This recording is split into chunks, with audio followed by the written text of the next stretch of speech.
ऐसा पर्व है जिसमें हर बिहारी अपने घर पे जाके, अपने घाट पे जाके अपना माटी, कहल जाला हमनी के बिहारी भाषा में कि माटी माई और छठी माई जब बोलावेली तो एगो बिहारी कहीं भी होके अपना घरे जरूर पहुंच जाला। बोलल जाला कि अगर छठ के प्रसाद में ठेकुआ केहू ना खाई त का खाई, काहे कि ठेकुआ जौन हमनी के घरे बनेला और सारा प्रसाद जो है वो शुद्ध देसी घी में बनाया जाता है। नमस्कार, प्रणाम, जय श्री राम, हर हर महादेव, जय छठी मैया की। आज हम वीडियो बनावल जातानी जौन कि हम अपना भोजपुरी माटी खातिर और बाकी जो हमारे भारत के अन्य प्रदेश से ये लोग वीडियो देखने वाले हैं, ये दोनों के लिए होने वाला है। मैं इस वीडियो में छठी मैया का व्रत कैसे होता है ये आप लोगों को जितना कम समय में हो सकेगा बताने की कोशिश करूंगा। और जो ये पूरा वीडियो बना रहा हूँ ये कोई स्क्रिप्टेड नहीं है, जितना मेरे अंदर माता सरस्वती के अंदर से ज्ञान है, देखा हूँ बचपन से आज तक, वही सब मैं आप लोगों को बताने जा रहा हूँ। तो हो सकता है कि मेरे से त्रुटि भी हो जाए, तो उसके लिए मैं पहले से ही क्षमा प्रार्थी हूँ। हमारे बिहार में उत्तरी जो भारत है हमारा, उसमें बिहार भी आ गया, झारखंड भी आ गया और उत्तर प्रदेश के कुछ हिस्से जो बिहार झारखंड से सटे हुए हैं, उसमें छठ पूजा हर साल बहुत ही धूमधाम से मनाया जाता है। और जो इसका मान्यता है वो आप लोग यूट्यूब पे अनेक जगह वीडियो बहुत सारे हैं, देख सकते हैं। महाभारत काल में कर्ण का वर्णन है, रामायण काल में माता सीता का वर्णन है। तो ये सब मैं इस वीडियो में अगर आप लोगों को बताने लगा तो जानते हैं वीडियो बहुत ज्यादा लंबा हो जाने वाला है। तो आज है तारीख 5 तारीख यानी कि 5 नवंबर, यानी कल के डेट से आप देखिए तो छठ पूजा का त्योहार चालू होता है। यहाँ पे सबसे पहले बात करूंगा बिहार प्रवासियों की, जो बाहर रह के दिल्ली, बेंगलोर, पंजाब, मुंबई, गुजरात रहते हैं और पूरी साल मेहनत करते हैं और इस आस में रहते हैं कि हाँ छठ पूजा आएगा तो घर जाएंगे और जरूर जाएंगे।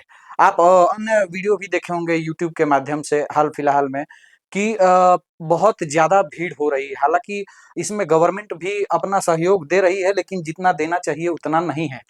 आप देखिएगा तो जन सैलाब इतना ज्यादा है और वो लोग रहते हैं मजदूर, कह लीजिए कि नीचे तबके के, थोड़े जो काम करने वाले कम पढ़े लिखे लोग हैं। इसमें मैं किसी की निंदा नहीं कर रहा हूं, लेकिन जो असलियत है वही बता रहा हूं। जो कि रिजर्वेशन पहले से नहीं रखते हैं, वो रिजर्वेशन हो सकता है कि कर भी नहीं सकते हैं कि 15-20 हजार जो महीना कमाता है वो आदमी 2 हजार रुपया, हालांकि आप IRCTC के वेबसाइट से मैं खुद नहीं कर पाता हूँ टिकट, ये परिस्थिति है बिहार जाने वाले लोगों की। दलाल जो 700-800 रुपए की टिकट मिलती है वो सीधे तिगुना रेट पे बेचते हैं, तो वो लोग कहाँ से खरीद पाएंगे। जो जनरल के आश्रय हैं, जनरल के 2 या 3 डब्बे होते हैं, उसमें बिहार के लोग कितने ज्यादा हैं ये सरकार के पास ऑलरेडी आंकड़ा है, लेकिन फिर भी वो कुछ कर नहीं पाती है, पूरे अच्छी तरीके से व्यवस्था नहीं कर पाती है कि जो हमारे अलग अलग जगह पे जो रहते हैं प्रवासी मजदूर, वो छठ पूजा में अपने घर पे जाके और छठ पूजा का जो है वो आनंद उठा सके। और जब समय आता है तो वही दिक्कत हो जाती है। वीडियो में जैसा आप लोग देखते हैं एक साथ जन सैलाब उभरता है, ट्रेन रहती नहीं है उतना ज्यादा, रिजर्वेशन और थर्ड AC की सीटें ज्यादा रहती हैं, जिससे हमारे प्रवासी भाई मजदूर जो हैं उनको प्रॉब्लम होती है, जाने में दिक्कत होती है। लेकिन वो भी मजबूर है, हम भी मजबूर है। छठ एक ऐसा पर्व है जिसमें हर बिहारी अपने घर पे जाके, अपने घाट पे जाके अपना माटी, कहल जाला हमनी के बिहारी भाषा में कि माटी माई और छठी माई जब बोलावेली तो एगो बिहारी कहीं भी होके अपना घरे जरूर पहुंच जाला। तो यही बात मैं बोलना चाहूंगा। हिंदी में ही ज्यादातर वीडियो बनाऊंगा क्योंकि बाहर के लोग भी इसे देखेंगे और समझेंगे। तो कहने का मतलब है कल से नहाए खाए जो बोला जाता है, पहला दिन होता है छठ पूजा का, जिसमें हम लोग तैयारी करते हैं। जो भी हमारी मम्मी होती हैं सुबह सुबह उठ के अपना क्रियाक्रम करके नहा धोआ के खाना बनता है, जिसमें एक जो बोल दे सब्जी बनाया जाता है, फल वो तो प्रसाद ही बोलेंगे, लौकी और दाल मिला के सब्जी बनता है, जिसे नहाए खाए में मम्मी लोग प्रसादी के तौर पे घर पे जो भी छठ करता है वो पान करता है। बात करें दूसरे दिन की, तो हम लोग माटी का चूल्हा जो होता है, जितना भी प्रसाद छठ पूजा का होता है, माटी का चूल्हा, माटी हम लोग जाते हैं स्पेशल माटी लेके आते हैं और भूसा दोनों को मिला के हाथ से चूल्हा बनता है और शुद्ध आम की लकड़ी पे ही छठ माता का प्रसाद बनाया जाता है। जो उसमें गेहूं यूज किया जाता है वो स्पेशली इतने सफाई से हम लोग धोते हैं और चक्की पे पिसवाने जाने से पहले जब वो धूप में सूखता है तो कोई चिड़िया आके उस अनाज को जूठा ना कर दे, इसका भी ध्यान हम लोग परिपूर्ण रूप से रखते हैं। तो आप समझ जाइए कि इस पर्व में शुद्धता का महत्व कितना ज्यादा है। दूसरे दिन तक क्या होता है कि खरना बोलते हैं जिसको हम, मेन यहाँ से चालू होता है खरना, जिसमें क्या सुबह से ही उपवास रहता है। उपवास दूसरे दिन से चालू हो जाता है, सुबह उपवास रहती हैं और खाना कुछ नहीं, पानी कुछ नहीं। जब भी खरना का समय यानी शाम के समय पे पूजा होता है, उस खरना में आपको शुद्ध गुड़ का, शुद्ध गुड़ का, देसी गाय का दूध रहता है, उसमें खीर बनाया जाता है। जो आटा पिसाया रहता है उससे रोटी बनता है, और फल वगैरह रहते हैं जिसमें छठी मैया का ध्यान करके पूजन करते मम्मी लोग उसका भोग करती हैं, क्योंकि उनके अंदर साक्षात हम लोग मानते हैं कि छठी मैया का वास आ जाता है। वो लोग पान करती हैं, अग्रासन निकलता है जो कि अपने बच्चे को खिलाती हैं माँ लोग, बाकी बचे प्रसाद में से और घर वाले भी खाते हैं। तो इस तरह से व्रत यहाँ से चालू हो जाता है, उपवास रहती हैं। उसी समय प्रसाद पाना है और पानी पीना है, और बाकी वर्जित है। उसके बाद अगले दिन तक पूरा उपवास रहता है। छठ का जो है ठेकुआ, जो कि आप लोग सुने होंगे सबके मुंह से, वो हमारा जो रहता है वो मेन रहता है प्रसाद के रूप में ठेकुआ। बोलल जाला कि अगर छठ के प्रसाद में ठेकुआ केहू ना खाई त का खाई, काहे कि ठेकुआ जौन हमनी के घरे बनेला, और सारा प्रसाद जो है वो शुद्ध देसी घी में बनाया जाता है। हालांकि ये बोलना उचित नहीं होगा, आजकल अगर शुद्ध घी देसी नहीं मिलता है तो हम लोग बाजार में जो घी अमूल सुमूल का मिलता है वो भी यूज करते हैं, क्योंकि ऐसा मानते हैं कि हम जो भी प्रसादी बनाते हैं वो अगर सच्चे मन से बना रहे हैं, अगर कोई त्रुटि होती है तो उसे छठी मैया माफ कर देती है, तो उसमें कोई उसका दिक्कत नहीं होता है। अगले दिन जब हमारा आता है, यानी कि तीसरा दिन बोलेंगे हम उसको, उस समय जो हमारा पहला सूर्य नारायण भगवान को अर्घ दिया जाता है, वो डूबते हुए सूरज को दिया जाता है। कहीं भी आप लोग सुने होंगे कि बिहारी जो है सब लोग उगते हुए सूर्य को नमस्कार करता है, लेकिन एक बिहारी, एक झारखंडी और एक उत्तर प्रदेश के रहने वाला डूबते हुए सूरज को भी प्रणाम करता है। हम ऐसा मानते हैं कि डूबना यानी एक नई चीज की ऊर्जा के साथ शुरुआत करना, हमारा ये सोचना है। इसीलिए हम पहले डूबते हुए सूरज को पूजते हैं, फिर दूसरे अर्घ में उगते हुए सूरज को पूजते हैं। तो उस दिन हमें शाम को घाट पे जाना होता है। घाट का मतलब होता है कोई भी एक नदी का किनारा हो सकता है, तालाब का किनारा हो सकता है, समुद्र का भी किनारा हो सकता है। जो तटीय इलाके में रहते हैं, मुंबई हो गया, यहाँ पे तटीय इलाकों पे समुद्र के अक्सर किनारे ही पूजा हुई जाती है। अगर ये सब का व्यवस्था नहीं है तो आप अपने द्वार के सामने या कहीं भी विदेश में रहते हैं, वहां पे गड्ढा खोन के पानी डाल के भी इस पूजा को कर सकते हैं, करने वाले करते हैं।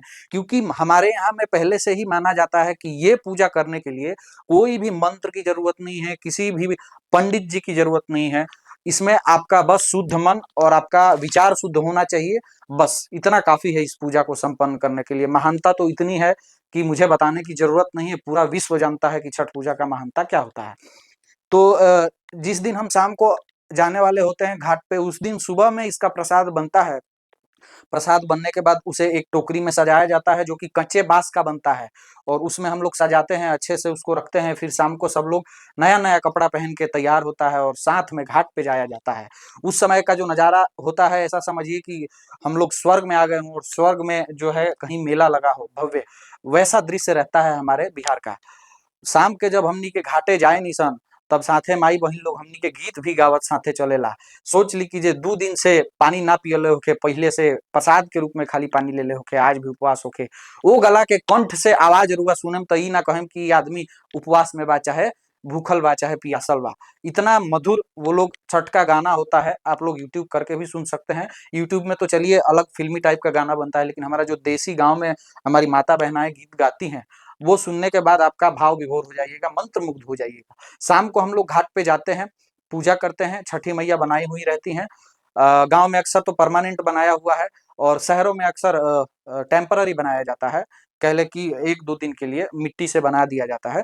फिर वहां पे हम जाने के बाद पूजा अर्चना करते हैं। हाथ में सिपुली, देसी भाषा में सिपुली बोला जाता है, जो कि पित्तल का भी होता है और कांच के बांस का बना हुआ भी होता है। जिसके पास जो है उसमें लेके फल रहता है, ठेकुआ रहता है, आपका गन्ना हो गया, अरुई हो गया, सुथनी हो गया, हल्दी हो गया, वो चीजें जो प्राकृतिक में आसानी से मिल सकती है। यही तो महानता है हमारे छठ पूजा की, प्राकृतिक से जुड़ा हुआ। जीने के लिए सबसे ज्यादा जरूरी क्या है हमारे लिए? पानी है, वायु है, भूमि है रहने के लिए, और ये तीन चीज से मिलके ही हम सूर्य हैं, सूर्य देव जो हमें रोशनी देते हैं। ये 3-4 चीज को मिला के ही ये पूरा पूजा संपन्न हो जाता है। इन्हीं की तो पूजा करते हैं हम लोग।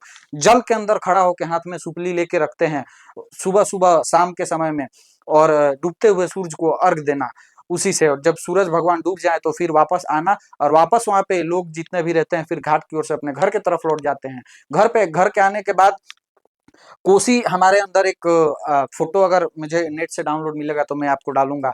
वो घर पे जो ईख गन्ना रहता है उसको अच्छे से सजा के उसमें गमछा में जो प्रसाद वगैरह हमें बांधना रहता है, चना वगैरह वो बांध के, और तब पारंपरिक गीतों को गाया जाता है वहां पर। आप उस गाने को सुनिएगा तो ऐसा नहीं लगता है कि हमारी जो मम्मी है, हमारी जो बहनें हैं वो भूखी हैं, वो प्यासी हैं, वो उपवास में हैं। उतना मधुर स्वर, उतना गले से आवाज निकालना ये बिल्कुल आसान बात नहीं है। लेकिन हाँ, छठी मैया की कृपा रहती है उस समय साक्षात उनके ऊपर।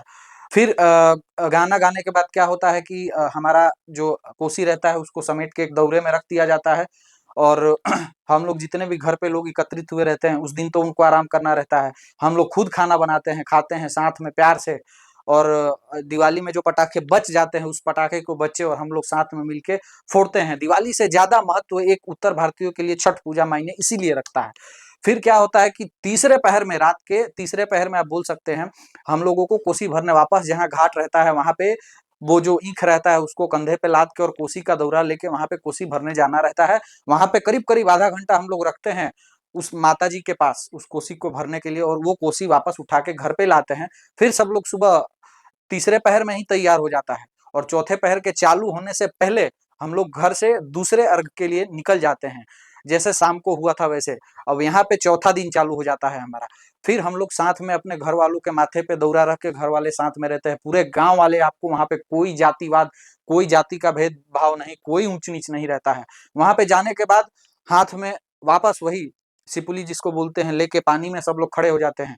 और नवंबर में आप लोगों को बता दूं बिहार में ठंडी रहती है, पानी ठंडा रहता है। अगर आप 5 मिनट उसमें खड़ा जाएंगे तो आपका पैर ऐसे ऐसे कांपने लगता है। उस पानी में करीब करीब आधा घंटा से 1 घंटा तक लेके सूर्य के उदय होने तक माताएं बहनें गीत गाती है, भगवान को अर्जी करती है कि आज आप जल्दी उग जाइए, हम आपको अर्घ दे के हम अपना जो है व्रत को समाप्त करेंगे यहीं पे।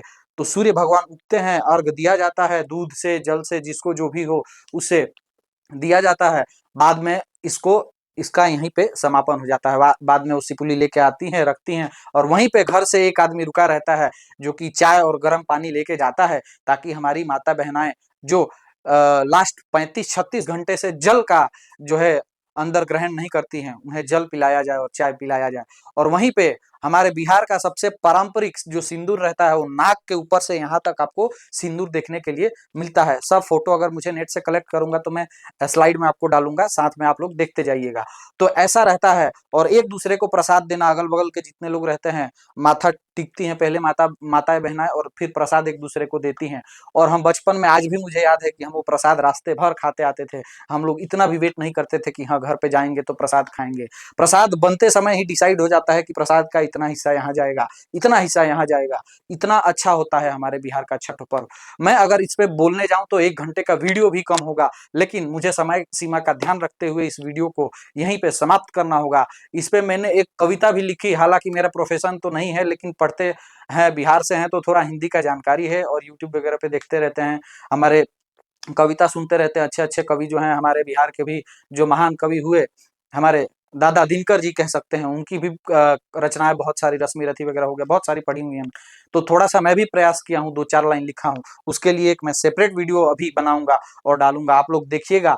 अगर ये वीडियो आपको पसंद आता है तो नीचे कमेंट में जय छठी मैया लिखना है। अगर आपको पसंद आए तो लाइक करना है। अगर किसी को आपको बताना है कि छठ पूजा कैसे होता है तो इस वीडियो को आप लोग जिस भी प्लेटफॉर्म पे देख रहे हैं वहां से शेयर भी कर सकते हैं। यही बोल के मैं इस वीडियो को समाप्त करना चाहूंगा। तब तक के लिए आप अगले वीडियो में एक कविता मैंने जो लिखा है वो मैं खुद बोलने वाला हूँ और वीडियो डालूंगा, तो वो देखिएगा। तब तक के लिए जय छठी मैया, हर हर महादेव, जय श्री राम।